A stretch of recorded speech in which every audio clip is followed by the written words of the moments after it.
What is up, everybody? You're listening to another episode of the 49ers Web Zone No Huddle podcast on the Odyssey Network. I am Brian Renick. I am joined by Al Sacco. Zane is still on assignment. And Al, we've got some ESPN rankings to talk about. And there might be a couple other things that we find to talk about, but we're ever so closer to camp starting. And I'm just ready for actual football to talk about rather than Trey Lance versus Brock Purdy and Deebo Samuel hanging up on Philadelphia radio hosts, rightfully so, and things of that nature. But how are things with you? I'm in the same boat you are. Where like things are going okay, but I cannot wait for football season. And I thought this offseason was going to be more challenging than it has been in terms of topics and things to talk about because we've mixed in some guests and things like that. The Niners, I guess the QB drama always keeps you busy, but I don't want to. I'm so tired of talking about it. I know we're going to talk about it more in training camp, but this show, ladies and gentlemen, we're going to talk about the defense. We are not going to talk about the quarterbacks. I hope it doesn't sneak in. But the plan going into it is only to talk about the defense. So anyway, I was reading this thing on ESPN, and I just thought this would be a cool topic for the show, not only to see where the 49ers players ranked, but then kind of look at where they got these players. So what it is, every year ESPN ranks the NFL's best players at every position for the upcoming season. And they talk to execs, they talk to coaches, they talk to scouts to take votes to pick their top 10 at every single position. So that's essentially what it is. Now, the 49ers, we're recording this on a Wednesday, and they'll start the offense on tomorrow, which is Thursday, but the defense is done. So I thought it would be cool to go through the defense. And Brian, we'll start out with edge rushers.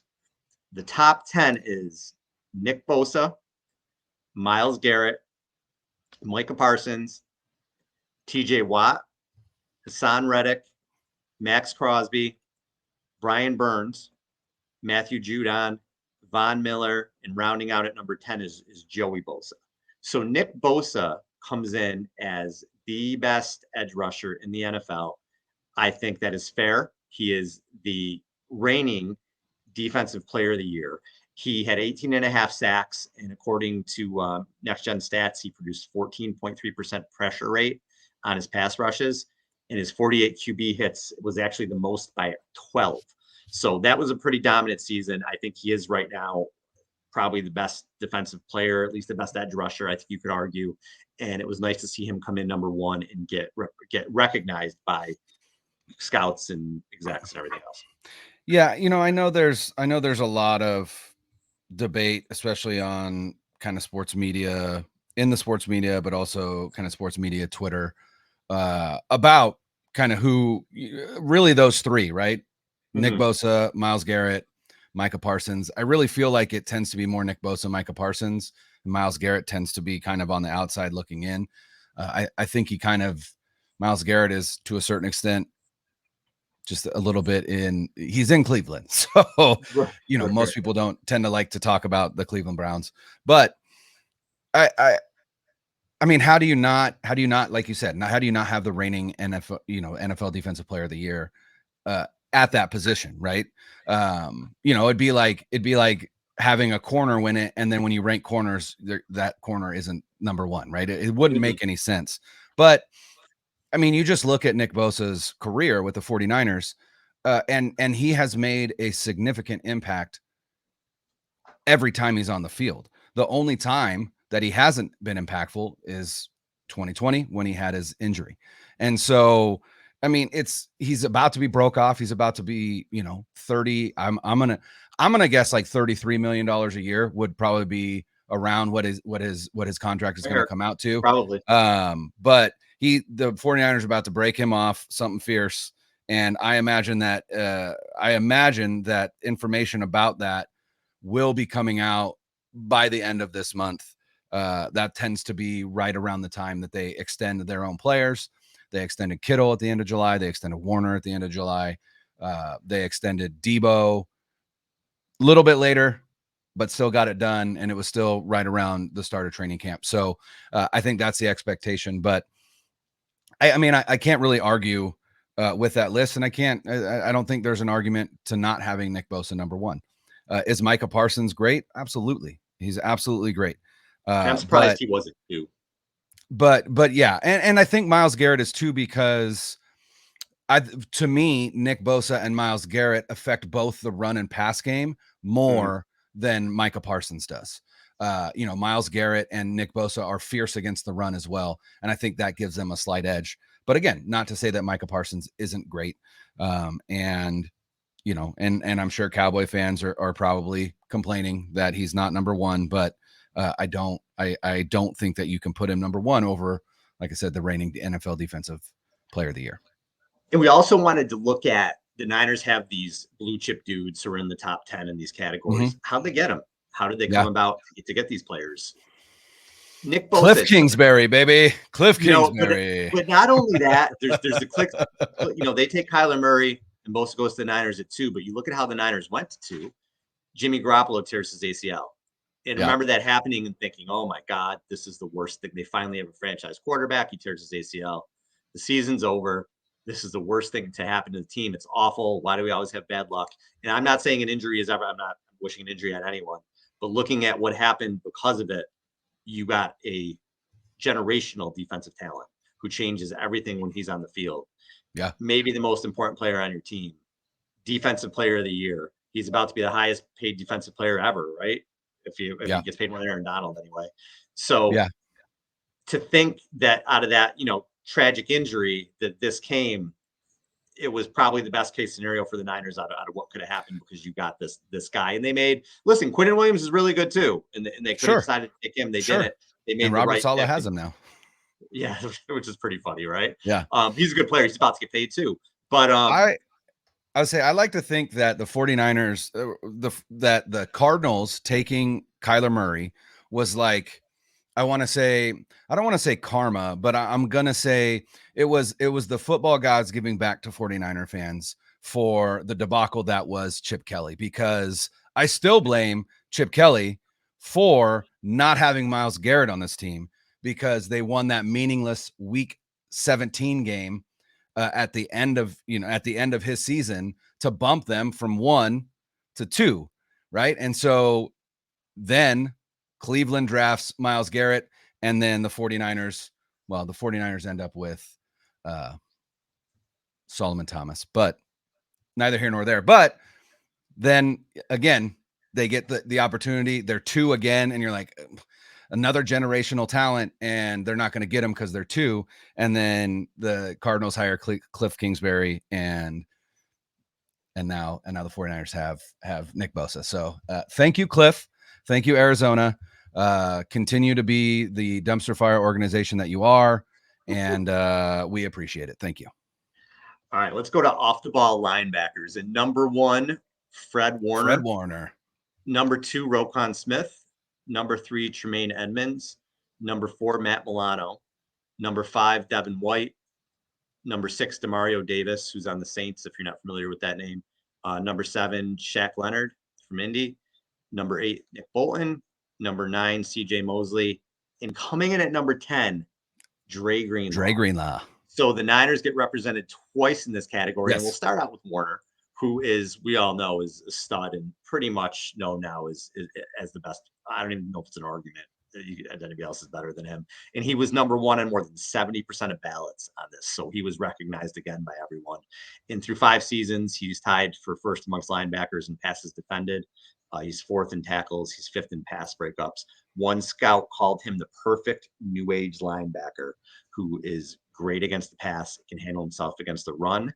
And then he has plus leadership and communication. So just as good to have 2 guys the level of Bosa and then Warner on your defense is rare. And the Niners are very lucky to have both these guys. Yeah, no doubt. And,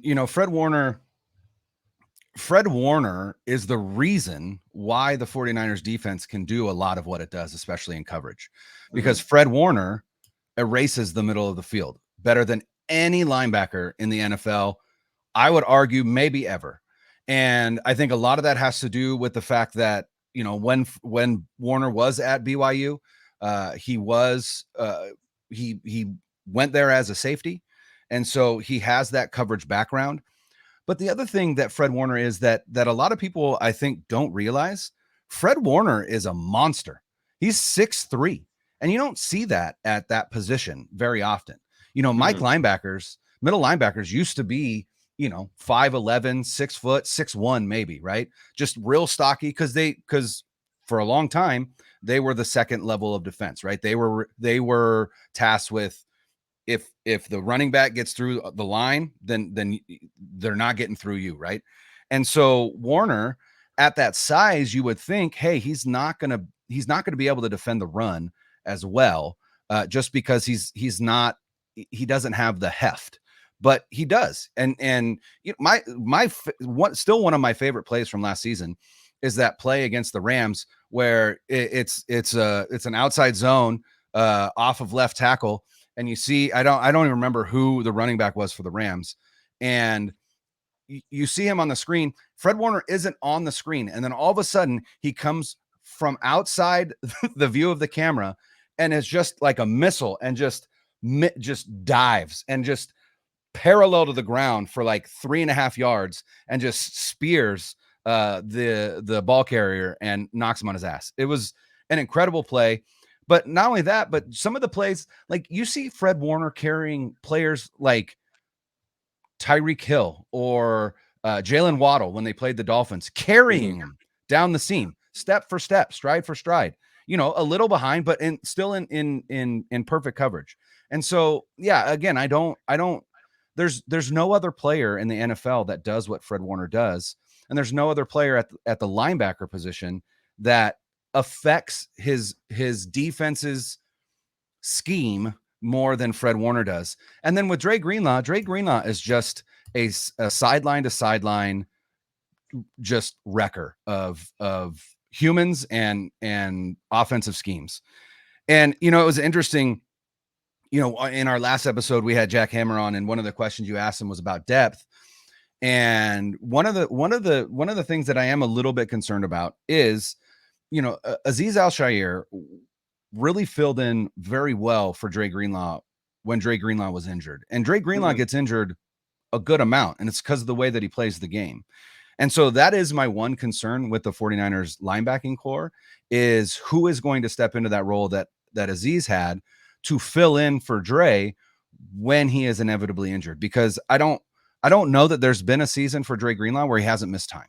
And again, that just has to do with the way that he plays the game. And I'm not faulting him for it.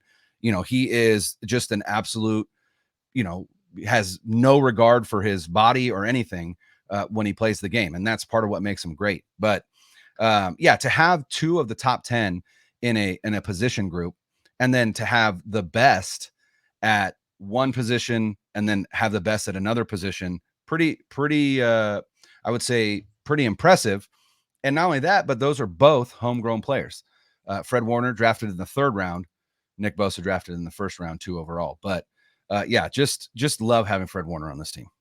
Yeah, and Greenlaw too in the 5th round, and you look at Mm-hmm. Greenlaw, he made a huge jump, and listen to this stat: Greenlaw has a minus 28.1 EPA, expected points added, when targeted, which led Wild. all linebackers. So we just talked Wild. about what What Warner Fred does in Warner coverage. Yeah. coverage, and then you add Greenlaw into that. That is insane what the Niners offer in terms of coverage and what they can take away on defense because of those two linebackers. And we talk about how well the Niners have done just building this roster in general. And you get the best linebacker in the league in the 3rd round, in a top 10 linebacker by In all the intents 5th and round. purposes from this in the 5th round. When you're Yep. able to get that value, that kind of value in those rounds, that's why they've been in the NFC Championship 3 of the last 4 years and 1 Super Bowl appearance, despite issues at the quarterback, because they're so good everywhere else. And I was going to say, and that's largely the reason why, if that trade doesn't work out, and for he who shall not be named right now, because we said we weren't going to talk about him, if that trade does not work out, the 49ers largely can weather that because of how well they draft in rounds 3 through 7. Defensive tackles: Aaron Donald came in at number 1. That's no surprise. Chris Jones at number 2. No Jeffrey surprise. Simmons at number 3. Yep. Quinnen Williams at number 4. Javon Hargrave, well, not with the Niners last year, he's with Yes. the team now, comes in at number 5. Dexter Lawrence with the Giants comes in at number 6. DeForest Buckner with the Colt, former 49er, current Colt at number 7, Deron Payne at 8, Cam Hayward 9, and rounding out at 10 was Jonathan Allen. So Eric Armstead did get an honorable mention here, but was not part of the top 10. But Hargrave comes in and he is just, like you said, what I think we talked about it last show. What we talked about, what they may be missing at defensive end. You get such an upgrade at Hargrave in the middle, and he ranked second among defensive tackles in pass rush win rate last season at 17.6%, and he finished third in 2021. So this guy is a consistent pass rusher, and the Niners had a lot of issues last year getting a pass rush from the inside, and you bring him in, he's going to really change the dynamic, and you push that pocket from the inside with Bosa coming off the edge. That's scary. Yeah, I mean, Nick Bosa had 18 and a half sacks last year without very much pressure being generated from up the middle, right? You think about Bosa's rookie year and how well he did, and you can attribute that largely to Eric Armstead and DeForest Buckner, the Twin Towers, in the middle there, especially DeForest Buckner, who is a very good pass rushing defensive tackle. And so now you kind of get to repeat that. And that defensive line was at its best in 2019 when you had Bosa, Armstead, and Buckner, and then you had Ford coming off the edge, which is why I still think, even though he is a rookie, I think the 6th round rookie out of Georgia, his name is escaping me right now, that the 49ers drafted, the D end. I think Beal. Thank you, Robert Beal Jr. Yeah. I think he's going to have an impact on this team because of that very reason. The same way that D Ford did, right? Where you've got that push up the middle, and all of a sudden you've got another guy, you've got Bosa coming from one end and another guy that's running a 4.5 off the edge. And so, yeah, I think, I asked Jack on that last episode, do you think they made a conscious decision to invest that money in Hargrave rather than spreading that out over, maybe like an Ngakoue and another defensive end? Because they're counting on Hargrave adding to the pass rush versus multiple waves of defensive end like they have in 2020 and 2020 and then through last season as well. And so I mean, to have to be able to bring in the 5th best defensive tackle in the NFL is a huge upgrade for this defense, which is another reason why I don't anticipate this defense taking a step back, because not only did they make that upgrade, but I genuinely think they got deeper on the back end as well with Isaiah Oliver, the signing they got from the Falcons to take over in the slot, and then drafting Jair Brown. You still got Gibson. You've got Hufanga, who emerged last year. And then you still got a gaggle of young guys that have shown promise opposite of Mooney Ward in Diamador Lenore, Sammy Womack. You've got Ambry Thomas. You've got Darrell Luter Jr., who you drafted this past draft. So, it's a defense that I anticipate being top 5 again. I'm not going to anticipate 1 because you got a new coordinator, and I think there might be some growing pains. But man, this defense is loaded at all of the important positions, and that's really all you can ask for. And the Niners get Hargrave. It's a 4-year, $80+ million contract. They signed him this past offseason. But really, when you look at it, it's not. Really, it's a 2-year deal. Yeah. And what they did with this signing was, we keep talking about the window with this core. Doesn't mean the window can't extend past the core and draft well and replace people. But the window with this core is probably 2 years. And what they did is they brought in this high impact guy, and they're only tied to him for 2 years. So he's in there with this core. They make a push for the Super Bowl with this core. It was a very good signing, a very good free agent signing. It's expensive, but for 2 years, he doesn't cripple you. So while you're not paying the position that we're not going to name the show a lot of money, you could fill in at these spots. And when you draft the way the Niners do, you can go out and make a splash, maybe one splash a year, like they tend to. So it was, a huge pick for them. All right, moving over to corner. Wasn't sure what was going to happen here. I thought Charvarius Ward had a chance for honorable mention. He did not even get that. So I'll read you what we got here. Pat Surtain, who is just becoming an absolute stud for Denver, is number one. Unreal. Yeah. Sauce Gardner, number two, another stud. Jalen Ramsey still After hanging his in at rookie number season. three. Isn't that wild, by the way? It is wild. Sauce Gardner, number 2, after his rookie season. That's how That's good. how It's good he just was. yeah, just like another Darrelle Revis for the Jets. Yeah. Jalen Ramsey still holding on at number three somehow. I disagree with that. Yeah, I think I disagree with that too. I think that's more name recognition than how he actually played last year. But Yeah. what do I know? Jair Alexander coming in at 4. Darius Slay at 5. Marlon Humphrey at 6. Marshawn Lattimore at 7. Trayvon Diggs at 8. I wasn't too sure about that one either. But Denzel Ward at 9. AJ Terrell at 10. And then you got your honorable mentions: Xavier Howard, J.C. Horn, Tariq Woolen, Tre'Davious White, which again, he wasn't himself last year. He's coming back from the knee. But Yeah. Jarius Sneed in Kansas City. And then when you get to the also receiving votes category, Charvarius Ward is 1, 2, 3, 4, 5, 6 in. So they have Ward ranked in the top 20, which is probably fine. I thought he might be a little bit higher. I think he's one of those guys you appreciate when you watch him every week.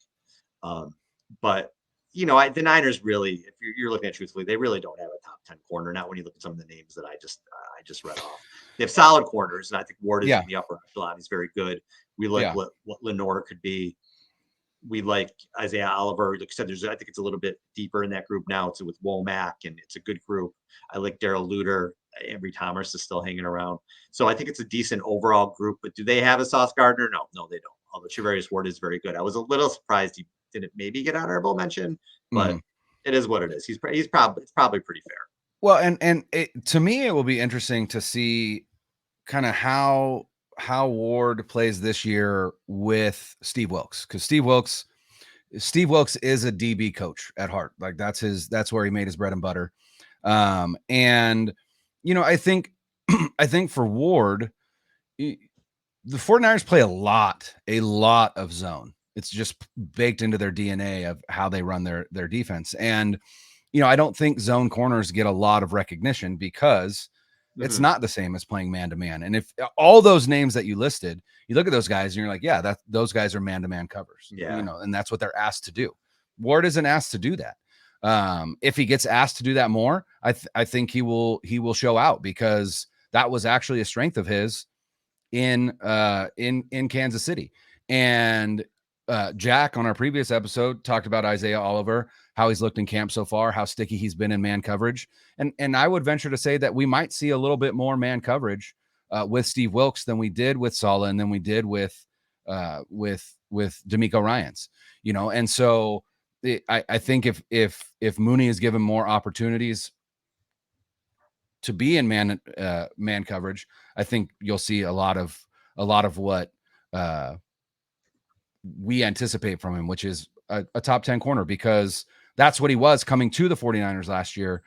He was a top 10 man coverage corner in terms of NFL Next Gen stats. So I think that's where he kind of gets dinged is just the amount of time that they spend in zone. So it'll be interesting to see if they continue to play a heavy dose of zone, or if they start to sprinkle in more man concepts, especially with Wilks and his propensity to blitz safeties and nickel corners and things like that. Final position group is safeties, and number 1 was Minkah Fitzpatrick. Number 2 was Derwin James. Number 3 is Justin Simmons for Broncos, who have a really good secondary there. Budda Baker for the Cardinals. 5 is Javon Holland for the Dolphins. 6, Jesse Bates, who's now with the Falcons. 7 is Kevin Byard with the Titans, who's criminally underrated. 8 is C.J. Gardner-Johnson with the Lions. 9, Talanoa Hufanga for the 49ers. And Nice. 10, Antoine Winfield Jr. for the Bucs. So the Niners end up getting guys in 4 of the 5 position groups. And Hufanga, this is impressive and shows how much respect he's gained. He appeared on more than 70% of the ballots this year. Good for him. So he was one of 5 NFL safeties with 95 tackles and 4 or more interceptions last season. Only 40 targets as nearest defender. Hufanga allowed 235 yards and deflected 9 passes. And the big thing with Hufanga last year were the impact plays that he made. So I mentioned the 4 interceptions. He forced 2 fumbles. He had 2 sacks. I believe he had a pick 6, right? He took one back. Yep. last year. Yeah, he did. And he just made, especially early in the season, those game-changing defensive swings that the Niners, while they always had a good defense, they never really had those plays in the Didn't secondary. turn the Those ball game, over enough. Yeah. yeah, yeah. And him coming in really did that. So it's good to see him get the recognition, and hopefully he can continue to ascend and be a star for them in their defense. And how did he get to the 49ers? 5th round draft pick. 5th round draft. Another. So you're essentially, Bosa was the second pick in the draft. Sure, you Yep. could say top 10 player, Yeah. but you're bringing in 3 top 10 at their position groups, defensive players, and 1 in the 3rd and 2 in the 5th round. That's sensational drafting. Sensational. Right. Yeah. No. Incredible. And even if you look at like Mooney Ward, who the 49ers signed, Mooney Ward was an undrafted We didn't even free say agent. that. I'm sorry. Yeah. No, I know that. Well, because he wasn't technically in the top 10. But yeah, Mooney Ward was an undrafted free agent for the Cowboys. Was in their organization for 1 season, ended up in Kansas City, or no, 1 off season, and then ended up in Kansas City, and then, got his payday last year with the 49ers. And then Javon Hargrave. I think Javon Hargrave, I want to say he was drafted by the Steelers, I believe, played there for the beginning of his career. But if I'm not mistaken, he was a 2nd or 3rd rounder, maybe somewhere around there, or even later. I'm not sure. But yeah, I mean, this defense is incredible. And outside of Nick Bosa and Eric Armstead, there is not a 1st round pick anywhere in the starting 11. That's impressive. That's impressive. Really impressive. So that's knowing the guys that fit your system, the guys that you want. Right. You get high character guys. And yeah, Hargrave was a 3rd round pick for the Steelers in 2016. Yeah. But that's the big thing too. Like, they bring in these guys, and these are high character, good football players. They're guys you want in your locker room. And they're guys that obviously work hard, because you see a Hufanga, you see a Greenlaw, even a Warner. The later round picks that ascend to being really great players. And we know about Nick Bosa's work ethic, who's just off the charts with his diet and exercise routine and everything else. So these are all just guys that you want on your team. Yeah. These are guys that they've really built a tremendous locker room. They really, really have. And it's commendable. It's crazy when you look at how they got these guys and the impact they make. Just the job there's things that Lynch and Shannon have done wrong. Everybody does things wrong in player evaluation and getting people, but what they've done to build this team from what they took over in 2017 to what it is now, to have the blue chip guys that they have now, just insane. Just what a great job. Well, and again, kudos to the scouting department first and foremost, but also kudos to Adam Peters, who kind of runs that department. Oh yeah. You talked about Hufanga and Warner, both of those guys. When the 49ers go into a draft and they put together their draft board, they issue something called gold helmets to, a handful of guys that are high character, high football IQ, may not be the biggest or the fastest, but they are guys that they identify as potential leaders. Hufanga was a gold helmet guy. Warner was a gold helmet guy. I think Bosa was a gold helmet guy. Jair Brown was a gold helmet guy. George Kittle was a gold helmet guy. And so you look at that and you go, okay, they seem to know what they're doing, right? Because all those guys that they end up with, those gold helmet guys, tend to have a large impact on this team. So again, kudos to the scouting department and Adam Peters specifically, because he is the chief scout, if you will. And that's it. I am most terrified of losing Adam Peters. I have been for years now. And every offseason, I'm like, oh my God, is this the offseason where we lose Adam Peters? And the fact that he hasn't been poached yet, to me, it kind of says, I mean, he's from the Bay Area. So that's got to be part of it, right? Which is, hey, awesome. That's an advantage, but it still feels to me like there's at least some kind of understanding, like, hey, eventually you will be our GM, right? Yeah. I don't know when that will be, but eventually you will, which is why he hasn't, taken some of these jobs that he's interviewed for. I don't think it's been that he wouldn't have gotten the job.